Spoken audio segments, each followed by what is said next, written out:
সে আমার ওপর ঝাঁপিয়ে পড়ল। সারা রাত ধরে সে আমার সাথে তার ঘৃণার খেলা খেলল। সকাল হলে আমি ক্লান্ত ও বিধ্বস্ত ছিলাম। সে বলল, তোমাকে তোমার বাড়িতে ফিরিয়ে দেব, কিন্তু মনে রেখো, গত রাতের সব কিছু ভিডিও করা হয়েছে। আমার বিরুদ্ধে যাবার চেষ্টা করো না। যৌবনে পা দিয়েই একদিন হঠাৎ করেই আমার জীবনে এমন কিছু ঘটল যা আমি কল্পনাও করতে পারিনি। একটি রহস্যময় ছেলে, খুব সুন্দর চেহারার, আমাকে তার সঙ্গে নিয়ে গেল। প্রথমে আমি ভয় পেয়েছিলাম, কিন্তু কিছুক্ষণ পর সে আমার হাত পা বেঁধে বলল, আজ থেকে তুমি আমার। আমার শরীর কাঁপছিল ভয়ে, কিন্তু সে আমাকে ধীরে ধীরে আলিঙ্গন করল। এরপর আমি যেন সমস্ত সংবেদনশীলতা হারিয়ে ফেললাম। তবে তার চোখে ছিল এক ধরনের অদ্ভুত নরম ভাব, যা আমাকে খানিকটা আশ্বস্ত করেছিল। সে বলল, ভয় পেও না, আমি তোমাকে কোনো ক্ষতি করব না। আমি শুধু চাই তুমি আমার সাথে থাকো সবসময়। তার কণ্ঠে ছিল এক ধরনের নিষ্ঠুরতা, আবার সেই সঙ্গে গভীর ভালোবাসা। আমার গল্পগুলো তোমরা শুনো, কিন্তু সাবস্ক্রাইব করো না। দয়া করে গল্পগুলো ভালো লাগলে ভিডিওটি লাইক, শেয়ার এবং চ্যানেলটি সাবস্ক্রাইব করো প্লিজ। আমার নাম সোনালি। বয়স কম, কিন্তু আমার মন খুবই কৌতূহলী। যখনই কোনো ছেলে আমার দিকে তাকায়, আমি মিষ্টি হাসি দিয়ে তাকে অভ্যর্থনা জানাই। বন্ধুরা আমাকে বারবার সতর্ক করেছিল যে এমন আচরণে একদিন আমি সমস্যায় পড়তে পারি, কিন্তু আমি কোনো কথাই শুনতাম না। আমি সবার সাথে মজা করতাম, হাসতাম এবং ছেলেদের সঙ্গে খোলামেলা কথা বলতাম। এমনকি যারা একটু বিপদগামী, তারাও আমার কাছে এসে কথা বলতে চাইত। এরকমই একদিন, যখন আমার বাবা বাড়িতে ছিলেন না, আমি দৈনন্দিনের মতো একটা ট্যাক্সি বুক করেছিলাম। বাবা থাকলে সবসময় আমাকে গাড়িতে তুলে দিতেন, কিন্তু সেই দিনটা ছিল একা যাওয়ার সাহসের দিন। মা খুব চিন্তা করছিলেন, আর আমি বললাম, মা, আমি এখন বড় হয়ে গেছি, সব ঠিক আছে। আমি ভেতরে ভেতরে বেশ আত্মবিশ্বাসী ছিলাম। ক্যাব এলে আমি ব্যাগ নিয়ে সামনের সিটে বসলাম। চালককে দেখে একটু অস্বস্তি লাগছিল, সে আমার পায়ের দিকে তাকাচ্ছিল। আমি তাকে দ্রুত কলেজে পৌঁছাতে বললাম এবং ভয়ে ব্যাগ থেকে বই বের করলাম। কিন্তু তারপর যা ঘটল তা ছিল আমার কল্পনার বাইরে। চালক হঠাৎ একটি নির্জন রাস্তা ধরে যেতে লাগল। আমি অবাক হয়ে বললাম, এটা কোনো রাস্তা? আপনি তো ভুল পথে যাচ্ছেন। সে মুচকি হেসে বলল, একটু শর্টকাট নিচ্ছি মিস, চিন্তা করবেন না। কিন্তু তার হাসিতে ছিল এক ধরনের শীতলতা যা আমার মনকে আরও অস্থির করে তুলল। আমি বইটি বন্ধ করে তার দিকে তাকালাম। আমি এই রাস্তা চিনি না বলেই আমি ফোন বের করে বাবাকে কল করতে চাইলাম, কিন্তু ঠিক তখনই সে ফোনটি আমার হাত থেকে কেড়ে নিল। আমার হাত পা ঠান্ডা হয়ে গেল ভয়ে। চুপ করে বসে থাকো, সে গম্ভীর স্বরে বলল। এরপর আমি প্রচণ্ড ভয়ে জড়ষ্ট হয়ে গাড়ির সিটে বসে রইলাম। সেই মুহূর্তে মনে হলো আমার বন্ধুরা ঠিকই বলেছিল। আমি তাদের কথাকে গুরুত্ব দেইনি, কিন্তু এখন বুঝতে পারছি কি বড় ভুল করেছি। কিছুক্ষণ পর সে একটি পরিত্যক্ত বাড়ির সামনে গাড়ি থামান। আমার বুক ধকধক করছিল। চালক দরজা খুললে আমাকে জোরপূর্বক টেনে নামাল। আমি চিৎকার করার চেষ্টা করলাম, কিন্তু কেউ শুনতে পেল না। আজ থেকে তুমি আমার, সে বলল। ঠিক তখনই হঠাৎ করে সেই রহস্যময় ছেলেটি হাজির হলো। আমি চিনতে পারলাম এটা সেই ছেলেটি যে একদিন আমার দিকে তাকিয়েছিল, আর আমি তাকে মিষ্টি হাসি দিয়েছিলাম। সে চালককে দূরে সরিয়ে দিল এবং আমার হাত ধরে বলল, চলো, এখানে তোমার কোনো বিপদ হবে না। সে আমাকে নিয়ে তার গাড়িতে উঠাল এবং দ্রুত সেই জায়গা থেকে বেরিয়ে এল।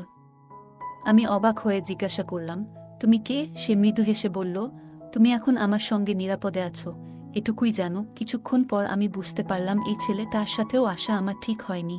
সে আমাকে একটা ফার্ম হাউসে নিয়ে গেল। আমি জিজ্ঞেস করলাম, এখানে কেন এনেছ? আমার তো কলেজে যাওয়ার কথা। সে বলল, এটাই তোমার গন্তব্য? আমি অবাক হয়ে বললাম, তুমি কি আমাকে কিডন্যাপ করেছ? আমি বাচ্চা নই, আর তুমি আমাকে কেন কিডন্যাপ করছো? এই জন্য তুমি আমাকে এখান থেকে বাঁচিয়ে নিজের ফাঁদে আমাকে ফেলছ। আমি তোমাকে ছাড়ব না। আমাকে যেতে দেওয়া, এতেই তোমার ভালো হবে। প্রতিদিন আমি তোমাকে দেখি ছেলেদের সাথে মজা করে কথা বলতে। তুমি কি ভেবেছ তাদের মন কেমন থাকে? আমি অনেকদিন ধরেই তোমাকে পেতে চেয়েছিলাম, কিন্তু তুমি সবসময় বাবার সাথে কলেজে যেত। আমার অনেক রাগ হয়েছিল। একদিন ধাক্কা দিয়ে দূরে সরিয়ে যেতে চেষ্টা করছিলাম, কিন্তু সে আমার হাত ধরে টেনে বলল, এখান থেকে পালানোর উপায় নেই। তুমি জানো না আমি কে আর আমি কি করতে পারি। আমি তোমাকে না যেতে দিলে তুমি এখান থেকে জীবনেও যেতে পারবে না। তাই চুপ করে থাকো। আমি বললাম, দেখো, আমাকে যেতে দাও। সে বলল, তোমার যৌবন আমার কাছে থাকবে। আমি ভীত হয়ে বললাম, আমরা বন্ধু হতে পারি, তাহলে তুমি আমাকে ছেড়ে দেবে? সে হেসে বলল, আমি যে কারণে তোমাকে নিয়ে এসেছি তা না করে কিভাবে তোমাকে ছেড়ে দেব? আমার রাগ বাড়ছিল। আমি বললাম, আমাকে রাগাবে না। আমি এমন কিছু করব যা তুমি কল্পনাও করতে পারবে না। তাই ভালো চাও আমাকে যেতে দেওয়া। সে আমার উপর ঝাঁপিয়ে পড়ল। আমি তার ঘাড়ে কামড় দিলাম, কিন্তু সে আমার হাত ধরে রাখল। আমি ছেলেদের দেখে হাসি, তাই বলে আমি কাউকে আমার কাছে আসতে দিতাম না। কথা বলা আর স্পর্শ করা সম্পূর্ণ ভিন্ন। আজ আমি তাকে এটা বোঝাবো। সে আমাকে চুম্বন করতে চাইল। আমি তাকে বাধা দিলাম, মুখ এদিক ওদিক ঘুরালাম যেন তা দিতে না পারে। কিন্তু সে আমার হাত সরিয়ে আমাকে ছোঁয়ার চেষ্টা করছিল। সে ঘুরে এসে তার শক্তি প্রদর্শন করল এবং আমার পায়ের কাছে এসে ঘৃণার খেলা দেখাতে শুরু করল। আমার শরীরে বিদ্যুতের মতো একটা শিহরণ ছুটে গেল। আমার প্রতিবাদ করার কথা ছিল, কিন্তু জানি না কেন আমি তার প্রতিবাদ করিনি। এক মুহূর্তের জন্য আমি সব ভুলে গেলাম, চিৎকার করার কথাও মনে ছিল না। এক অদ্ভুত অনুভূতি আমাকে গ্রাস করল, যা ছেলেটিও বুঝে গেছিল। আমি হাল ছেড়ে দিলাম, চোখে অশ্রু ঝরতে লাগল। সে অবাক হয়ে আমার দিকে তাকাল যখন আমি তার হাতটা ধরলাম। আমি চুপ ছিলাম, তারপর তাকে জড়িয়ে ধরলাম। সে আমাকে তার ঘৃণার খেলা দেখাতে লাগল। আমি বললাম, তোমার সীমার মধ্যে থেকো। আমি তোমার গোলাম না। ছেলেটি আমার কথা শুনে নিজেকে সংযত করল। কিছুক্ষণ পর সে বলল, তুমি বসো, আমি চা বানাচ্ছি। সে চা নিয়ে এলো। আমি জানতাম না সে কে, কিন্তু তাকে বিশ্বাস করতে শুরু করেছিলাম। অবশেষে সে বলল, সোনালি, আমি তোমাকে ঘৃণা করি। ভেবেছিলাম তোমার জন্য সবকিছু নষ্ট করব, কিন্তু পারলাম না। তুমি এখন আমার সঙ্গে থাকবে। তার কথায় আমার বুক ধক করে উঠল। আমি কাঁপছিলাম। আমার কারো সাথে শত্রুতা ছিল না। ছেলেটা কে? সুনীল নামটা শুনেই আমার মনে আলো জ্বলে উঠল না। কেন আমাকে ঘৃণা করছো? আমি তো কারো শত্রু নই। সে বলল, তোমার চোখেই সব বুঝে গেছি। সে রাগান্বিতভাবে আমার দিকে তাকালো এবং আবার তার ভালোবাসা দেখাতে লাগল। আমি নিজেকে সমর্থন করার চেষ্টা করলাম। রাত হয়ে আসছিল। আমি চিন্তিত ছিলাম। পরিবারের সবাই আমাকে খুঁজছে। আমি বললাম, দেখো, আমাকে ছেড়ে দাও। মা খুব কাঁদছে। আমার ভাই নিশ্চয়ই ভীষণ চিন্তিত। সে রেগে গিয়ে বলল, তোমার কি মনে হয় আমি অন্যের কথা শুনি? আমি বললাম, আমাকে সব বলো, হয়তো আমি সাহায্য করতে পারি। সে বলল, তোমার শরীরেও যে নোংরা রক্ত প্রবাহিত হচ্ছে, আমাকে রাগিও না, নইলে তোমার সম্মান নষ্ট করে দেব। আমি বললাম, আর কি বাদ রাখছ? আমি এখান থেকে বের হলেই তো সবাই জানতে পারবে আমার সাথে কি হয়েছে। তুমি আমার সবকিছু নষ্ট করে দিলে, এখন আবার কি করার বাকি আছে? সে রাগ করে রুম থেকে বেরিয়ে গেল। আমি আর নিজেকে সামলাতে পারছিলাম না। আমি কাঁদতে শুরু করলাম এবং রুমে কিছু প্রমাণ খুঁজতে লাগলাম। একটা ছবি পেলাম যেখানে একটা মেয়ে আছে। মনে হলো মেয়েটা তার বান্ধবী। আমি ভাবলাম, ছবিটা দেখিয়ে তাকে ব্ল্যাকমেইল করতে পারি। বিছানায় বসেছিলাম আর ভাবছিলাম, আমার জীবনটা মনে হয় এখানেই শেষ হয়ে যাবে। আর আমি কাউকে আমার মুখ দেখাতে পারবো না। কিছুক্ষণ পর ছেলেটা দরজা খুলে আমার কাছে এসে বলল, কাঁদছো কেন? আমার চোখ লাল ছিল। আমি ছবিটা দেখিয়ে বললাম, তুমি আমাকে কিডন্যাপ করেছো কেন? যদি তোমার বান্ধবী জানতে পারে, কত কষ্ট পাবে। হঠাৎ সে আমার হাত থেকে ছবিটা ছিনিয়ে নিল। ছেলেটি ছবিটার দিকে তাকিয়েছিল, তার চোখ ভিজে গেল। আমি ওর কাছে এসে জিজ্ঞেস করলাম, কি হয়েছে? সে বলল, এই ছবিতে যে আছে সে আমার বোন হয়।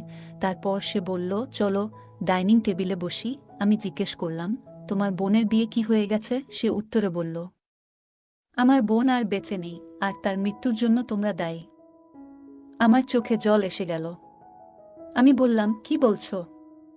আমি তোমার বোনকে চিনি না। তুমি ভুল বুঝছো। সুনীল বলল, তোমার ভাই আমার বোনের সাথে প্রতারণা করেছে, তাকে গর্ভবতী করে ছেড়ে দিয়েছে।